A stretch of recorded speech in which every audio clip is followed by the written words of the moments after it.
ಜೊತೆಯಾಗಿ ಹಿತವಾಗಿ ಸೇರಿ ನಡೆವ ಸೇರಿ ನುಡಿವ ನನ್ನ ಬದುಕಲ್ಲಿ ನೀ ಎಂದು ಬೆಳಕಾಗಿರು, ನನ್ನ ಉಸಿರಲ್ಲಿ ನೀ ಎಂದು ಉಸಿರಾಗಿರು, ನಿನ್ನ ಬಿಡಲಾರೆ ನಾನೆಂದಿಗೂ ಅಂಥ ಮಧ್ಯರಾತ್ರಿ ಗಂಡ ಹೆಂಡತಿಯ ಜೊತೆಗಿದ್ದ ಫೋಟೋವನ್ನು ವಾಟ್ಸಪ್ ಸ್ಟೇಟಸ್ಗೆ ಹಾಕಿ ಖುಷಿಯಾಗಿದ್ದವನು ಬೆಳಗ್ಗೆ ನೋಡೋಷ್ಟರಲ್ಲಿ ಹೆಂಡತಿಯ ತೊಡೆ ಮೇಲೆ ಶವವಾಗಿ ಮಲಗಿದ್ದಾನೆ.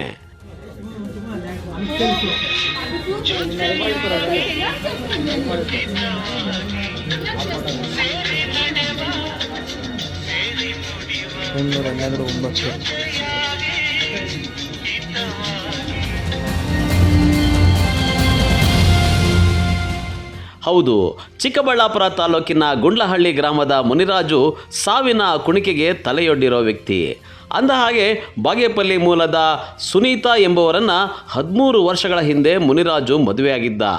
ಮುನಿರಾಜು ಆರ್ಥಿಕವಾಗಿ ಚೆನ್ನಾಗಿದ್ದ. ತಂದೆ ತಾಯಿ ಇಬ್ಬರನ್ನು ಕಳ್ಕೊಂಡಿದ್ದ ಮುನಿರಾಜು ಹೆಂಡತಿಯೇ ತನ್ನ ಪ್ರಾಣ ಎಲ್ಲವೂ ಅಂತ ಮುದ್ದಾಗಿ ನೋಡಿಕೊಂಡಿದ್ದ. ಆದರೆ ಯಾವಾಗ ಮುನಿರಾಜು ಬಳಿ ಹಣ ಕುಸಿತಾ ಬಂತೋ, ಆರ್ಥಿಕವಾಗಿ ಕುಗ್ಗುತ್ತಾ ಬಂದನೋ, ಗಂಡ ಹೆಂಡತಿ ನಡುವೆ ಜಗಳಗಳು ಆರಂಭವಾಗತೊಡಗಿತ್ತಂತೆ. ಹೆಂಡತಿ ಸದಾ ಇನ್ಸ್ಟಾಗ್ರಾಮ್ಸ್ನಲ್ಲಿ ರೀಲ್ಸ್ ಮಾಡಿಕೊಂಡು ಇದ್ದವಳು ಪರಪುರುಷನ ಜೊತೆ ಚಾಟಿಂಗು ಮೀಟಿಂಗು ಅಂತ ಇದ್ದಕ್ಕಿದ್ದಂತೆ 6 ತಿಂಗಳ ಹಿಂದೆ ಗಂಡನನ್ನು ಬಿಟ್ಟು ಪರಪುರುಷನ ಜೊತೆ ಪರಾರಿಯಾಗಿದ್ಲಂತೆ. 3 ತಿಂಗಳ ನಂತರ ಸುನೀತಾ ತಂದೆ ತಾಯಿ ಬುದ್ಧಿಮಾತು ಹೇಳಿ ಸುನೀತಾಳನ್ನು ಮತ್ತೆ ಗಂಡನ ಜೊತೆ ನ್ಯಾಯ ಪಂಚಾಯಿತಿ ಮಾಡಿ ಬಿಟ್ಟಿದ್ರು. ಆದರೆ ದಾರಿ ತಪ್ಪಿದ್ದ ಹೆಂಡತಿಯನ್ನು ಮುನಿರಾಜು ಕೈಕಾಲು ಹಿಡಿದು ರಾಣಿಯಂತೆ ನೋಡ್ಕೊಳ್ತೀನಿ ಅಂದಿದ್ರು ಸಹ ಗಂಡನ ಮಾತಿಗೆ ಕ್ಯಾರೆ ಅನ್ನದೆ, ನೀನು ಬೇಡ, ನನಗೆ ನಿನ್ನ ಅವಶ್ಯಕತೆ ಮುಗಿದೋಗಿದೆ, ಎಲ್ಲಾದರೂ ಹೋಗಿ ಸತ್ತೋಗು ಅಂತ ಯಾವಾಗಲೂ ಮನೆಯಲ್ಲಿ ಗಂಡ ಹೆಂಡತಿ ನಡುವೆ ಗಲಾಟೆ ನಡೀತಾ ಇತ್ತು ಅನ್ನೋ ಆರೋಪ ಸಹ ಕೇಳಿಬಂದಿದೆ. ಇನ್ನು ಶುಕ್ರವಾರವೂ ಸಹ ಮಧ್ಯರಾತ್ರಿವರೆಗೂ ಗಲಾಟೆಯಾಗಿ ಒಬ್ಬನೇ ರೂಮ್ನಲ್ಲಿ ಮಲಗಿದ್ದಾನೆ. ಹೆಂಡತಿ ಬೆಳಗ್ಗೆ ಎದ್ದು ನೋಡಿದಾಗ ಮನೆಯ ಕಿಟಕಿಗೆ ಸಾವಿನ ಕುಣಿಕೆಯಲ್ಲಿ ಅನುಮಾನಾಸ್ಪದವಾಗಿ ಸಾವನ್ನಪ್ಪಿದ್ದು, ಇದಕ್ಕೆ ಮೃತ ಮುನಿರಾಜು ಕುಟುಂಬಸ್ಥರು ಹೆಂಡತಿ ಸುನೀತಾ ವಿರುದ್ಧ ತೀವ್ರ ಆಕ್ರೋಶ ವ್ಯಕ್ತಪಡಿಸಿದ್ದಾರೆ. ಗುಂಡ್ಲುಗೂರ್ಗೆ 13 ವರ್ಷ ಆಗಿತ್ತು ಮದುವೆ ಆಗಿ. ಇವರಿಬ್ಬರಿಗೆ ಮುನಿರಾಜ ಸುನೀತಾ ಅವರಿಗೆ ಚೆನ್ನಾಗಿದ್ದು ವರ್ಷದಾಗ ಹೊರಟೋಗಿತ್ತು. 3 ತಿಂಗಳು ಹೊರಟೋಗಿತ್ತು ಬೇರೆಯವ್ರ ಜೊತೆಗ. ಅವರು ನಮಗೆ ಕಾಲ್ ಮಾಡಿದ್ರು, ಈ ಥರ ಹೊರಟೋಗಿದ್ದಾಳೆ, ಊಟ ಹಾಕಿ ಚೆನ್ನಾಗಿ ನೋಡ್ಕೊಳ್ರಿ ಅಂತ. 3 ತಿಂಗಳು ನಾನು ಸಾಕಿದೆ. ಮತ್ತು ಅವ್ರು ಕರ್ಕೊಂಬಂದು ಬಿಟ್ಟರು 3 ತಿಂಗಳಾಗ. ಅವ್ರು ಕಂಪ್ಲೇಂಟ್ ಆಗಿದೆ, ನ್ಯೂಸು ಬಂದಿದೆ, ಇಲ್ಲಿ ಚಿಕ್ಕಬಳ್ಳಾಪುರದಲ್ಲಿ ನ್ಯೂಸ್ಗೆಲ್ಲ ಕೊಟ್ಟಿದ್ದಾರೆ. ಕರ್ಕೊಂಬಂದು ಬಿಟ್ಟರು. ಒಂದು 6 ತಿಂಗಳಿನಿಂದ ಅವ್ರ ರಿಲೇಷನ್ ಕಾವಲಿದ್ರು, ಹೊರಟೋಗ್ತಾಳೆ ಮತ್ತೆ ಹೊರಟೋಗಿದ್ಲು. ಹಿಂಗೆ ಎಷ್ಟು ದೂರ ಬಿಟ್ಟು ತಿರ್ಗಾ ಕರ್ಕೊಂಬಂದು ಇಲ್ಲಿ ಬಿಟ್ಟರು. ನಮ್ಮನ್ನು ನ್ಯಾಯಕ್ಕೆ ಕರೆದ್ರು. ಆವಾಗ್ನಿಂದನೂ ಅವ್ಳಿಗೆ ಇರಲ್ಲ ಅಂತ ಕಿರ್ಕೊಳ್ಳ ಕೊಡ್ತಾಯಿದ್ಲು ಗಂಡನಿಗೆ. ಆಯಪ್ಪ ಪಾಪ ಹೊಡಿತಾ ಇರಲಿಲ್ಲ, ಕೇಳ್ಕೊತಾ ಇದ್ನು. ಆಗಿದ್ದಾಯ್ತು ಹೋಗಿದ್ದೋಯ್ತು, ಇರಮ್ಮ ಇರು ಅಂತ. ನಾನಿರಲ್ಲ, ನಿನ್ನ ಹತ್ರ ನಾನಿರಲ್ಲ, ನಂಗೆ ಅವಶ್ಯಕತೆ ಇಲ್ಲ ಅಂತ ಹೇಳ್ತಾ ಇದ್ಲು. ನಾವೆಲ್ಲ ಬೈತಾ ಇದ್ರಿ. ಯಾವಾಗಲೂ ನ್ಯಾಯನೇ ಎಲ್ಲರೂ ಅವ್ರು ಕಾವಲಿದ್ರು. ಮತ್ತೆ ನೆನ್ನೆ ಮಧ್ಯಾಹ್ನ ಕರೆಸ್ಬಿಟ್ಟು ಬೈದೆ ನಾನು. ಇಲ್ಲ, ನಾನು ಸತ್ತೋಗ್ತೀನಿ, ನಾನಿರಲ್ಲ ಅಂತ ಇತ್ತು. ಬೈಕೊತಾ ಇದ್ರು. ರಾತ್ರಿ ಬಂದ್ರೆ 12 ಗಂಟೆವರೆಗೂ ಇದ್ರಿ.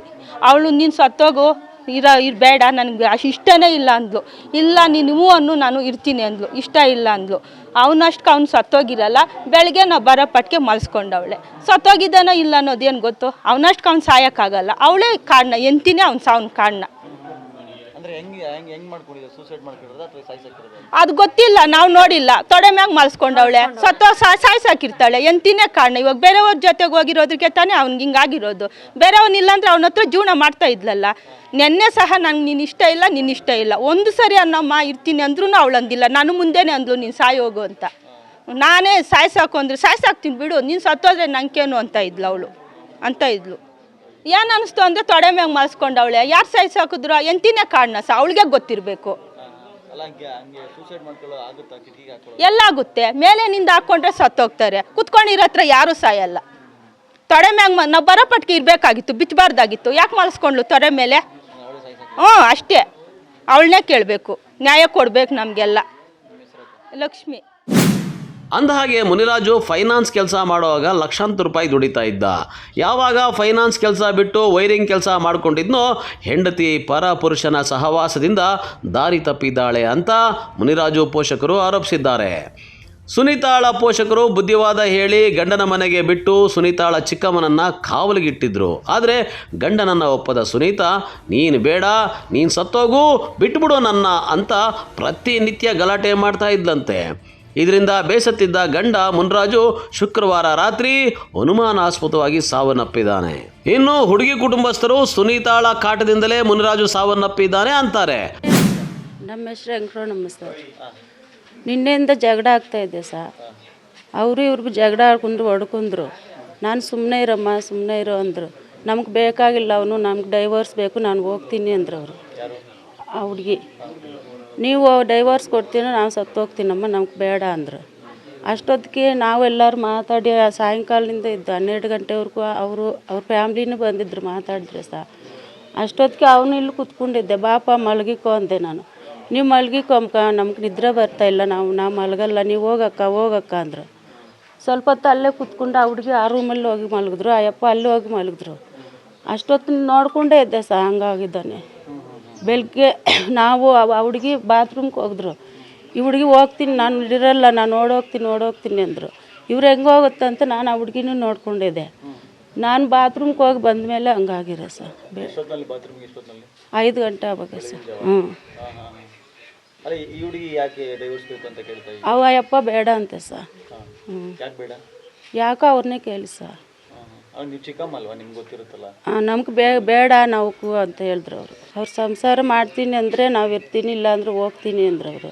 ನಾವಿರಲ್ಲ, ನಾವು ಡೈವರ್ಸ್ ಬೇಕು ಅಂದರು. ಅದಕ್ಕೋಸ್ಕರ ಅಯ್ಯಪ್ಪ ಕೋಪ ಬಂದು ಹಂಗೆ ಮಾಡ್ಕೊಂಡೆ. ಅದು ನಮ್ಗೆ ಗೊತ್ತಿಲ್ಲ ಸರ್, ನಾನು ನೋಡಿಲ್ಲ. ಅದು ನಾನು ನೋಡಿದ್ಮೇಲೆ ಅಯ್ಯಪ್ಪ ಹಂಗೆ ಆಗಿರೋದು. ಆಮೇಲೆ ನಾನು ನೋಡಿದ್ಮೇಲೆ ಮನೆ ಹುಡುಗ ಯಾರನ್ನ ಕರ್ಕೊಂಡು ಬರ್ತೀನಮ್ಮ, ಅದು ಬಿಚ್ಚು ಅಂತ ನಾನು ಅವ್ರು ಕೇಳಿಬಿಟ್ಟು ಅಕ್ಕಪಕ್ಕವ್ರನ್ನ ಕರ್ಕೊಂಡು ಬಂದೆ ಸರ್. ಅಷ್ಟೊತ್ತಿಗೆ ಹಿಂಗಾಗುತ್ತೆ. ಆದರೆ ಹೆಂಡತಿ ಮಾತ್ರ ಈ ಸಾವಿಗೂ ನನಗೂ ಸಂಬಂಧವೇ ಇಲ್ಲ ಎಂದಿದ್ದಾರೆ. ನನಗೆ ನಮ್ಮ ಯಜಮಾನ್ ನಿನ್ನೆ ಗಲಾಟೆ ಆಗಿತ್ತು, ಎದುರಿಸ್ತಾ ಇದ್ದಾನೆ ಅನ್ಕೊಂಡಿದ್ದೀನಿ ಸರ್. ನಾನು ಆದರೂ ನೈಟಲ್ಲಿ 3 ಸತಿ ಬಂದು ನೋಡಿದೆ. 4 ಗಂಟೆಲ್ಲೂ ಇದ್ರು ಸರ್. 5:30ಗೆ ಬಂದು ನೋಡಿದ್ರೆ ಹಿಂಗೆ ಆಗೋಯ್ತು ಸರ್. ನಿನ್ನೆ ಅಡುಗೆ ಮಾಡ್ತಾಯಿದ್ದೆ ಬೆಳಗ್ಗೆ. ಕೆಲ್ಸಕ್ಕೆ ಹೋಗಿಲ್ಲ ಅಂದ್ರೆ ಹೋಗಿಲ್ಲ ಅಂತಂದು. ಆಮೇಲೆ ನಮ್ಮ ಚಿಕ್ಕಮ್ಮನಿಲ್ಲೇ ಇದ್ಲು ಸರ್. ಹೊಡಿಯೋಕೆ ಬಂದರು. ಯಾಕೆ ಹೊಡಿಯೋದು ಅಂತಂದ್ಬಿಟ್ಟು ನಾನು ಬೈದೆ, ಆಯಪ್ಪನು ಬೈದು ನನಗೂ ಹೊಡೆದ್ನು ಸರ್. ಅಷ್ಟೇ ಸಾಯಂಕಾಲ ಅವರೆಲ್ಲ ಬಂದಿದ್ರು. ಬಂದಮೇಲೆ ಅವ್ರ ಮುಂದೆನೇ ಹೇಳಿದ್ನು ಸರ್, ನಾನು ಸತ್ತೋಗ್ತೀನಿ, ನಾನು ಇರಲ್ಲ ಅಂತಂದನು. ನಾನು ಸುಮ್ಮನೆ ಏನಂದು ನೀವನೇನಕ್ಕೆ ಸತ್ತೋಗ್ತಾನೆ, ನನ್ನನ್ನು ಸಾಯಿಸ್ತಾನೆ ಅಂದೆ ಸರ್. ನಾನು ಅಷ್ಟೇ ಸರ್, ಇನ್ನೇನು ಅಂದಿಲ್ಲ ಸರ್. ಇನ್ನೇನು ಒಂದು ಹೆಣ್ಣಾಗಿಲ್ಲ, ಒಂದು ಮಾತು ನಾನು ಒಂದಿಲ್ಲ ಸರ್. ದೇವ್ರೇನಂದ್ರೆ ನಾನು ಹಂಗೆಲ್ಲ ಮಾಡಿಲ್ಲ ಸರ್. ನಾನು ಕೂಲಿಗೆ ಹೋಗು ಸಾಕಿದ್ದೀನಿ, ಕೇಳಂದ್ಬೇಕು ಊರಲ್ಲಿ ಕೇಳಿ ಸರ್. ಕೆಲ್ಸಕ್ಕೆ ಹೋಗ್ತಾರಿಲ್ಲ, ಈ ನಡುವೆ 2 ತಿಂಗಳಿಂದ ಕೆಲ್ಸಕ್ಕೆ ಹೋಗ್ತಾ ಇರೋದು ಅಷ್ಟೇ ಸರ್ ಇವರು. ನಾನೇನಕ್ಕೆ ಸಾಯಿಸ್ಲಿ ಸರ್? ನಾನು ಹೇಳಿ ಸರ್, ನನಗೆ ಏನು ಬರ್ತೈತೆ ಅಂತ ನಾನು ಸಾಯಿಸ್ಲಿ ಹೇಳಿ. ಒಟ್ಟಾರೆ 6 ತಿಂಗಳ ಹಿಂದೆಯಷ್ಟೇ ಪರಪುರುಷನ ಜೊತೆ ಪರಾರಿಯಾಗಿದ್ದ ಸುನೀತಾ 3 ತಿಂಗಳ ಹಿಂದೆಯಷ್ಟೇ ಕುಟುಂಬಸ್ಥರ ನ್ಯಾಯ ಪಂಚಾಯಿತಿ ಮಾಡಿ ಗಂಡನ ಜೊತೆಗೆ ಸೇರಿದ್ದ ಸುನೀತಾಳ ಕಾಟಕ್ಕೆ ಇದ್ದಕ್ಕಿದ್ದಂತೆ ಅಮಾಯಕ ಗಂಡ ಅನುಮಾನಾಸ್ಪದವಾಗಿ ಸಾವನ್ನಪ್ಪಿದ್ದು ಹಲವು ಅನುಮಾನಗಳಿಗೆ ಅವಕಾಶ ಮಾಡಿಕೊಟ್ಟಿದೆ. ಇನ್ನು ಸತ್ಯಾಂಶಗಳು ಏನು ಅನ್ನುವಂಥದ್ದನ್ನು ಚಿಕ್ಕಬಳ್ಳಾಪುರ ಗ್ರಾಮಾಂತರ ಪೊಲೀಸರ ತನಿಖೆಯಲ್ಲಿ ಹೊರಬರಬೇಕಾಗಿದೆ. ಕ್ಯಾಮ್ರಾ ಪರ್ಸನ್ ಪ್ರವೀಣ್ ಜೊತೆ ಕಳವಾರ ಅರುಣ್, MMTV ನ್ಯೂಸ್, ಚಿಕ್ಕಬಳ್ಳಾಪುರ.